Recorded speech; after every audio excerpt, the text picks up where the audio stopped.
রাজনৈতিক অস্থিরতায় বাড়ছে প্রকাশ্যে গুলি, হত্যা, বাড়ছে উদ্বেগ ও নিরাপত্তা ঝুঁকি, ভোটে প্রভাব পড়ার শঙ্কা। আওয়ামী লীগের লকডাউন ঘিরে সতর্ক অবস্থানে সরকার। 13ই নভেম্বর পরিস্থিতি স্বাভাবিক থাকবে জানালেন স্বরাষ্ট্র উপদেষ্টা। পল্টনের নেতাকর্মীদের ঢল, গণভোট সহ 5 দফা দাবিতে 8 দলের সমাবেশ শুরু।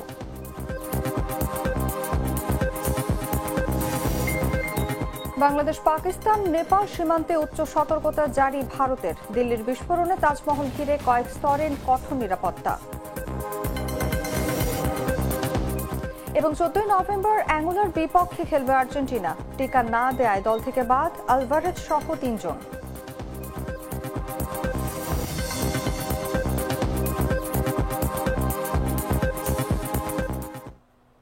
এতক্ষণ শুনছিলেন সংবাদ শিরোনাম।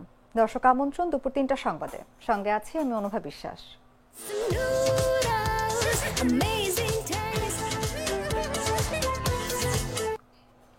চলে যাচ্ছে বিস্তারিত খবরে।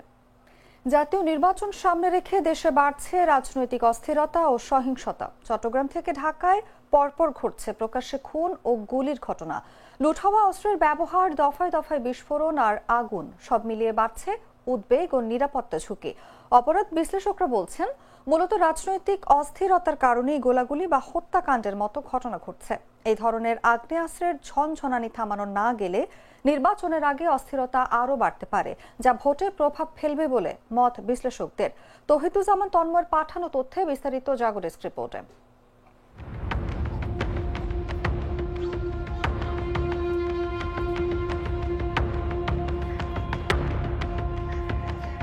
পরপর 3 দিন বন্দর নগরী চট্টগ্রামে প্রকাশ্যে ঘটেছে খুন আর অস্ত্রবাজির ঘটনা। চট্টগ্রাম 8 আসনে বিএনপি মনোনীত এমপি প্রার্থী এরশাদ উল্লাহ সহ গুলিবিদ্ধ হন বেশ কয়েকজন, নিহত হন একজন। সবশেষ রাজধানীর পুরান ঢাকায় দিনে দুপুরে গুলি করে হত্যা করা হলো তারিক সাইফ মামুন নামের এক ব্যক্তিকে।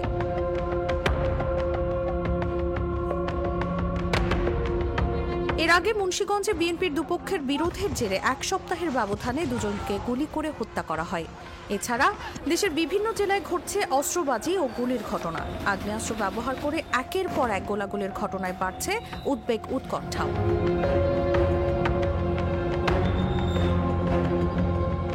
জাতীয় সংসদ নির্বাচন সামনে রেখে বাড়ছে রাজনৈতিক অস্থিরতা, সক্রিয় হচ্ছে দুর্বৃত্তরা। কার্যক্রম নিষিদ্ধ আওয়ামী লীগ 13 নভেম্বর ঢাকা লকডাউন কর্মসূচি ঘোষণা করায় তৈরি হয়েছে আরেক ধরনের অস্থিরতা। গেল দুদিনে রাজধানীতে বেশ কয়েকটি বাসে আগুন দিয়েছে দুর্বৃত্তরা। ককটেল নিক্ষেপ করা হয়েছে বিভিন্ন প্রতিষ্ঠান লক্ষ্য করে।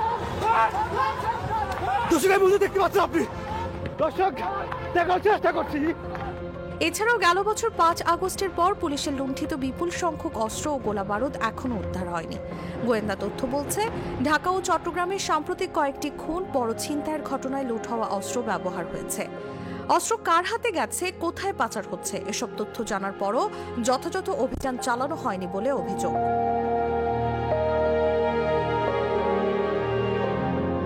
প্রতিটি নির্বাচন ঘিরে অবৈধ অস্ত্রের চাহিদা বাড়ে। গোয়েন্দা সূত্র বলছে, এবারও নির্বাচনের আগে নতুন করে অস্ত্রের বাজার সচল হওয়ার আভাস মিলছে। এর সঙ্গে লুট হওয়া অস্ত্র মিশে গেলে সহিংসতার ঝুঁকি বহুগুণে বাড়বে বলে আশঙ্কা করছেন আইনশৃঙ্খলা রক্ষাকারী বাহিনীর সদস্যরা।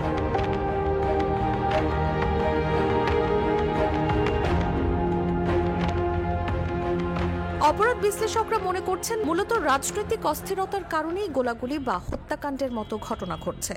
এ ধরনের আগ্নেয়াস্ত্রের ঝনঝনানি থামানো না গেলে নির্বাচনের আগে অস্থিরতা আরও বাড়তে পারে, যা ভোটে প্রভাব ফেলবে।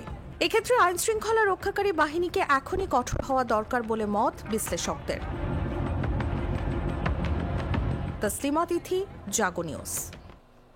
কার্যক্রম নিষিদ্ধ আওয়ামী লীগের 13ই নভেম্বর ঢাকা লকডাউন কর্মসূচি ঘিরে আইনশৃঙ্খলা রক্ষাকারী বাহিনী শক্ত অবস্থানে রয়েছে বলে জানিয়েছেন স্বরাষ্ট্র উপদেষ্টা জাহাঙ্গীর আলম। বলেন, 13ই নভেম্বর পরিস্থিতি স্বাভাবিক থাকবে, আশঙ্কার কারণ নেই। মঙ্গলবার সচিবালয়ে আইনশৃঙ্খলা সংক্রান্ত উপদেষ্টা পরিষদ কমিটির বৈঠক শেষে উপদেষ্টা এই কথা জানান। তিনি বলেন, লকডাউন ঘিরে পেট্রোলিং বাড়ানো হয়েছে, গুরুত্বপূর্ণ স্থাপনার নিরাপত্তা বাড়ানো হয়েছে, অস্ত্র উদ্ধারের কার্যক্রম অব্যাহত আছে, রাস্তার ধারে পেট্রোল বেচা যাবে না, এগুলো দিয়ে অঘটন ঘটানো হয়। তিনি আরো বলেন, কিছু জায়গায় বিচ্ছিন্ন ঘটনা ঘটলে বড় ধরনের কোনো ঘটনা ঘটেনি। এই ধরনের ঘটনা প্রতিরোধে বাহিনীর সঙ্গে সাধারণ মানুষকে এগিয়ে আসতে হবে। সন্দেহভাজনদের দেখলে ধরিয়ে দেওয়ার আহ্বান জানান স্বরাষ্ট্র উপদেষ্টা।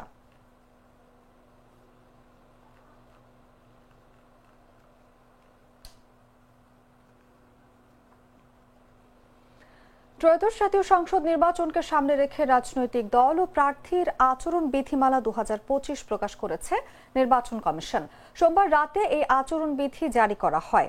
এতে প্রথমবারের মতো নির্বাচনী প্রচারণায় পোস্টার, ড্রোন ও কৃত্রিম বুদ্ধিমত্তা ব্যবহারে কঠোর নিষেধাজ্ঞা আরোপ করা হয়েছে। এছাড়া একজন প্রার্থী তার প্রচারণায় 20টির বেশি বিলবোর্ডও ব্যবহার করতে পারবেন না। এক মঞ্চে ইশতেহার ঘোষণা ও আচরণবিধি মানতে প্রার্থী ও দলকে অঙ্গীকারনামা দিতে হবে। আচরণবিধি লঙ্ঘনে সর্বোচ্চ 6 মাসের কারাদণ্ড ও 1.5 লাখ টাকা জরিমানা এবং দলের জন্য 1.5 লাখ টাকা অর্থদণ্ডের বিধান রাখা হয়েছে। প্রয়োজনে তদন্ত সাপেক্ষে প্রার্থিতা বাতিলের ক্ষমতাও রয়েছে ইসির।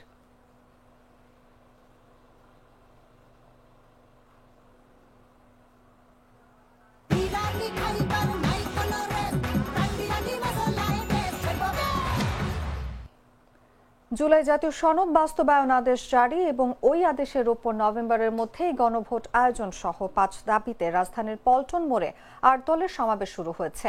মঙ্গলবার দুপুর 2টায় কোরআন তিলাওয়াতের মধ্য দিয়ে এই সমাবেশ শুরু হয়। 5 দফা দাবিতে আন্দোলনরত 8 দলের শীর্ষ নেতারা এতে উপস্থিত রয়েছেন। পল্টন মোড়েই পিকআপ ভ্যানে বানানো হয় সমাবেশের মঞ্চ। সমাবেশে অংশ নিতে দুপুর 12টা থেকে রাজধানীর বিভিন্ন স্থান থেকে মিছিল নিয়ে আসেন নেতাকর্মীরা। দুপুর 1টার পর থেকে সমাবেশ স্থলে নেতাকর্মীদের ঢল নামে। এর আগেও কিন্তু জামাত ইসলাম এবং আটটি রাজনৈতিক দল কিন্তু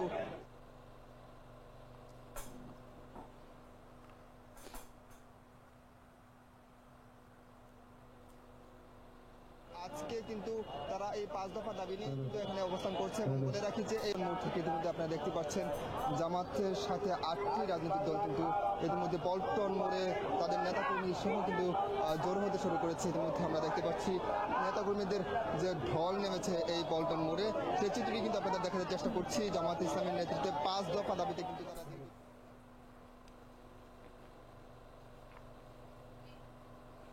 আওয়ামী লীগ নির্বাচন বানচালের চেষ্টা করছে বলে মন্তব্য করেছেন প্রধান উপদেষ্টার প্রেস সচিব শফিকুল আলম। বলেন, ফেব্রুয়ারির প্রথম ভাগে জাতীয় সংসদ নির্বাচন অনুষ্ঠিত হবে। দেশি বিদেশি কোনো শক্তি নির্বাচন বানচাল করতে পারবে না। মঙ্গলবার সকালে কুমিল্লার 14 গ্রামের কুলিয়ারা উচ্চ বিদ্যালয়ের 4তলা ভবনের ভিত্তিপ্রস্তর স্থাপন অনুষ্ঠানে শফিকুল আলম এই মন্তব্য করেন। প্রেস সচিব বলেন, ফ্যাসিস্ট এই রাজনৈতিক দলটি দেশে জ্বালাও পোড়াও চালিয়ে প্রমাণ করছে তাদের নেশাই সন্ত্রাসী কর্মকাণ্ড। শফিকুল আলম বলেন, পলিটিক্যাল পার্টি থাকলে মতভেদ থাকবেই। যারা পলিটিক্যাল পার্টি, যারা ঐক্যমত্য কমিশনের সঙ্গে কথা বলেছেন, তারা 9 মাস ধরে খুব সুন্দরভাবে সৌহার্দ্যপূর্ণ পরিবেশে ইতিহাসের সবচেয়ে বৃহত্তম আলোচনা করেছে। কিছু কিছু বিষয় যে মতবিরোধ, সেটা কিছু সময়ের মতো ঐক্য হবে বলে আশা ব্যক্ত করেন তিনি। ফেব্রুয়ারির প্রথমার্ধে হবে। এখানে কোনো শক্তি নাই, কোনো আওয়ামী লীগের এই 1-2টা ককটেল নাই বা কোনো দেশি বিদেশি কোনো শক্তি নাই এই ইলেকশনকে তারা বানচাল করতে পারে। কোনোভাবেই সম্ভব না। বাংলাদেশের মানুষ খুবই সুন্দর একটা ইলেকশন দেখবে, যেটা ফ্রি হবে, ফেয়ার হবে, ক্রেডিবল হবে, ইনক্লুসিভ হবে। সমস্ত জনগণ যেখানে জয়েন করে যে ইলেকশনে, সেটা ইনক্লুসিভ হবে এবং খুবই উৎসব মুখর হবে। বাংলাদেশে জানেন, আপনি যদি বিদেশে ইলেকশন যান, আপনি টেরই পাবেন না যে বিদেশে একটা ইলেকশন হচ্ছে। আর বাংলাদেশে যখন খুব ভালো ইলেকশন হয়েছে, আমরা কেয়ারটেকার গভর্নমেন্টের কয়েকটা ইলেকশন দেখেছি, ভালো ইলেকশন, সবাই তাদের ছেলে মেয়ে বাবা মা সবাই একসাথে ইলেকশনে যায় ভোট দিতে, এবং খুব উৎসব মুখর একটা পরিবেশ হয়। পুরো একটা গ্রামের সমস্ত লোক একটা ভোটিং বুথের বাইরে বা ভোটিং সেন্টারের বাইরে আড্ডা দেয়, কথাবার্তা বলে। এই ইলেকশনের জন্য মানে কে জিতবে ওরা এক ধরনের আলাপ আলোচনা করে। রোজকার সাধারণ খাবার এখন হবে অসাধারণ। প্রাণ স্বাদের মশলা, স্বাদ বাড়ায়, ঘ্রাণ ছড়ায়। জানাবো আন্তর্জাতিক সংবাদ।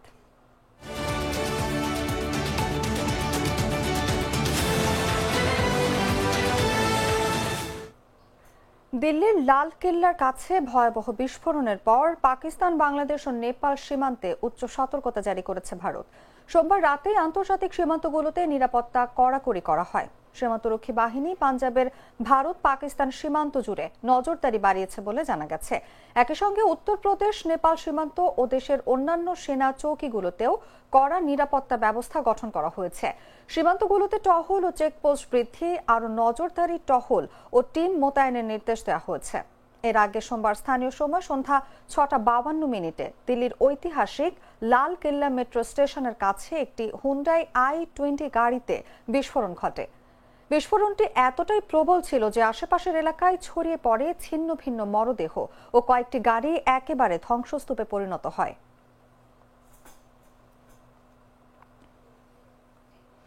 এদিকে দিল্লিতে ভয়াবহ বোমা বিস্ফোরণের পর উত্তরপ্রদেশের আগ্রায় জারি করা হচ্ছে সর্বোচ্চ সতর্কতা। শহরের গুরুত্বপূর্ণ স্থাপনাগুলো, বিশেষ করে তাজমহলকে ঘিরে নেওয়া হয়েছে বহুতল নিরাপত্তা বলয়।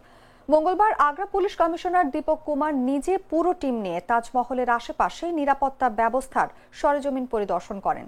পরিদর্শনের সময় তিনি দায়িত্বে থাকা কর্মকর্তাদের কড়া নির্দেশ দেন, যে কোনো সন্দেহভাজন ব্যক্তি, বস্তু বা যানবাহন দেখা মাত্রই যেন তাৎক্ষণিক ব্যবস্থা নেওয়া হয়।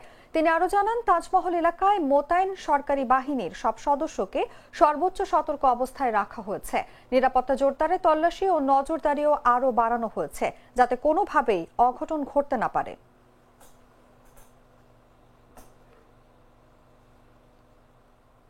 সংবাদ শেষ করব খেলার খবর জানিয়ে।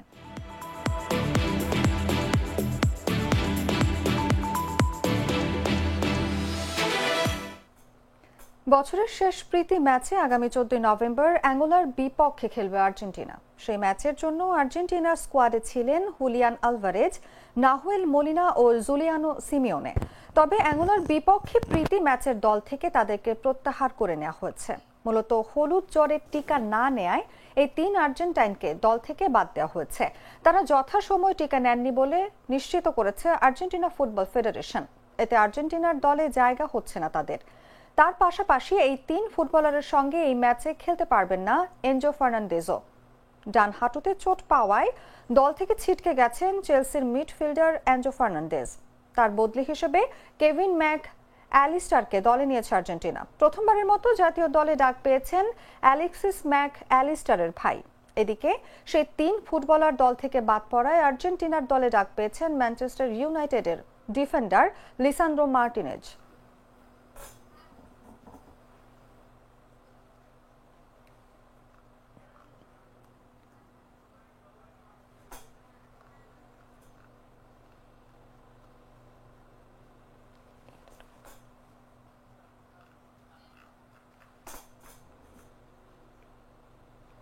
সংবাদ শেষ করার আগে শিরোনামগুলো জানিয়ে দিচ্ছি আরো একবার।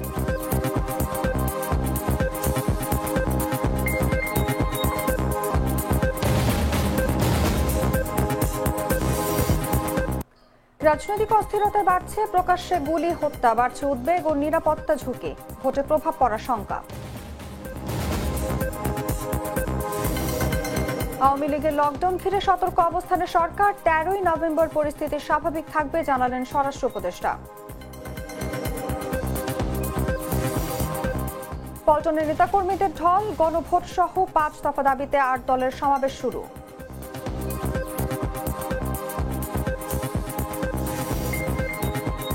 বাংলাদেশ পাকিস্তান নেপাল সীমান্তে উচ্চ সতর্কতা জারি ভারতের। দিল্লির বিস্ফোরণে তাজমহল ঘিরে কয়েক স্তরের কঠোর নিরাপত্তা। 14 নভেম্বর অ্যাঙ্গোলার বিপক্ষে খেলবে আর্জেন্টিনা। টিকা না নেয় দল থেকে বাদ আলভারেজ সহ 3 জন।